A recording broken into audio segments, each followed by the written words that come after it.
Hello? Hey, okay. So yesterday I put out on Facebook, actually, that right now there is nothing going on in the world right now that's more important than what's going on in Norway. And that I received almost immediately back a comment, understandably so, that, what about all of the starving people in Africa? It's just like millions and millions of people are starving.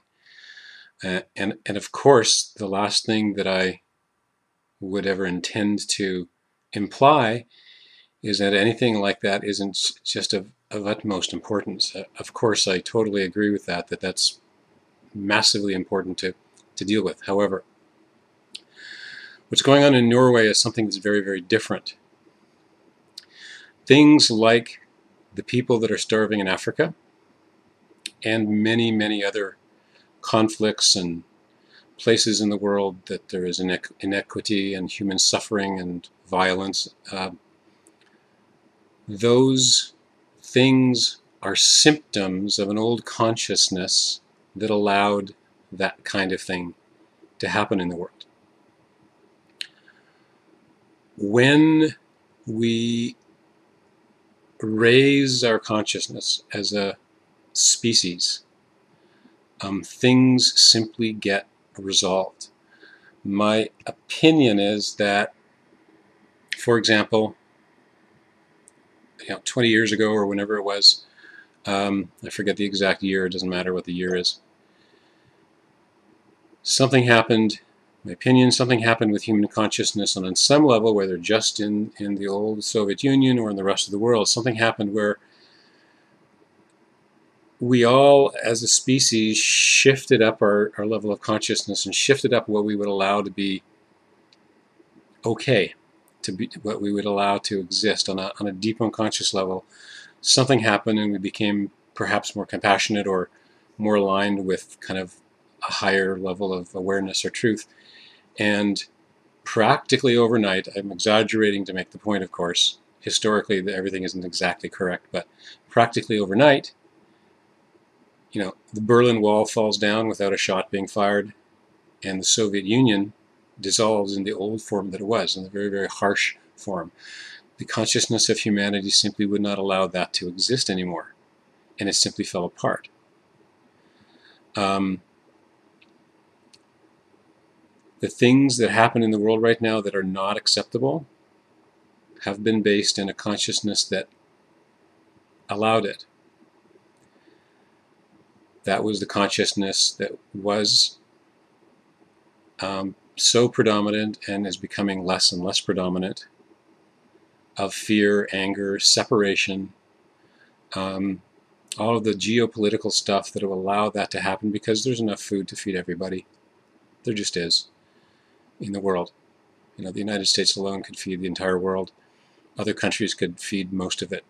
It's not about whether there's enough. It's about what our consciousness allows.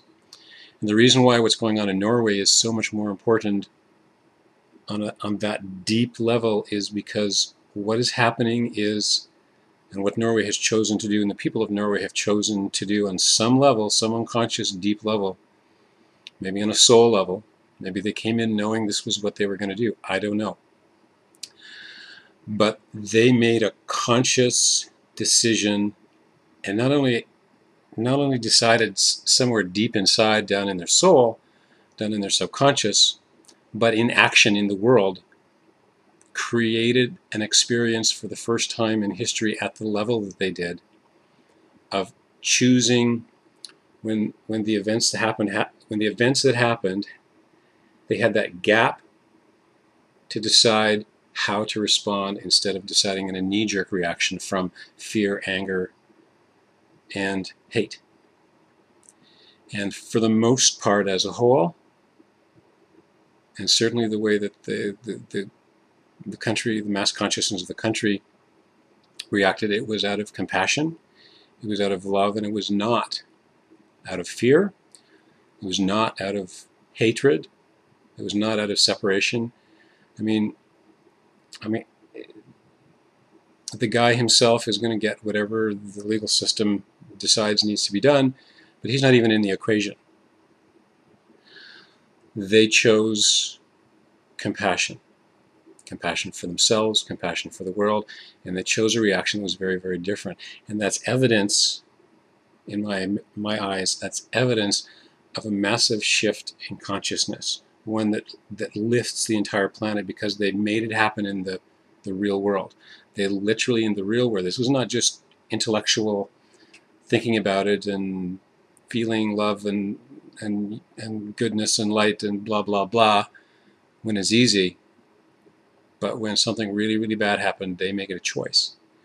And because they made a choice, that's an evidence that humanity as a whole, through the decision that Norway did, has shifted up a few notches, much more into a place of consciousness that comes from compassion and seeing the unity in all things. And as that happens, and as more, and as we continue to support it in every way we can possibly think of, that gives permission for the rest of the world to begin to do the same thing. I mean, some of you, I'm sure, have heard of the Marianne Williamson poem, What's Our Greatest Fear? Our greatest fear is not that we're small, and these are not the correct words, my apologies to Marianne Williamson, but that we are powerful beyond our ability to imagine. And that as each of us make choices like the Norwegian people do, to become who they really can be, to become big, become compassionate, and to operate in the world from that level of consciousness instead of the level of consciousness of fear and anger and hatred and revenge and fear. I mean, it's fear. Instead, they chose the other path. They chose those